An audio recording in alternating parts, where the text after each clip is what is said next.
የጓደኛዬ ሚስት ተዋወቃት። እዚህ ቤት ማን ነው እንዴ? የጠፋ ሰው ወዳጄ እንዴት ነህ? በእናትህ እኔ አላምንም። በእናትህ ና ቁጭ በል።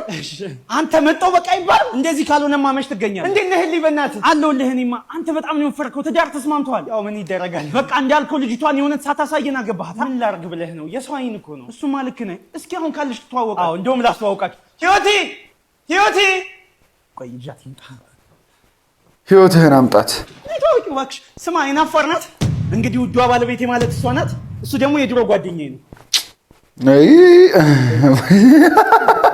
ትዞራለች ደግሞ ያገኘው ባቀን ግን ምንኛ የተባረከች ናት። የልጆቼ ወይኔ ጨለለ። ሰላም ነው? ምን ነው ጩጫ አስቸገረህ እንዴ? ልጃችን ነው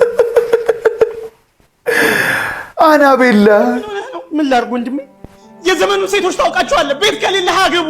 ዘንድሮማ ትዳር ከብዷል እኮ አንተ። ቤት ብቻ አይደለም እኮ ከአንተ የሚጠበቀው በቃ ለጥሎሽ ራሱ ለእግር፣ ለግንባር፣ ለተለያየ ነገር ለሙሉ ሰውነቷ ወርቅ ትጠየቃለህ። ወርቅ ስንት እንደገባ ታውቀዋለህ። ሲንግሉ ነህ ብትሞት ነው የሚሻልህ።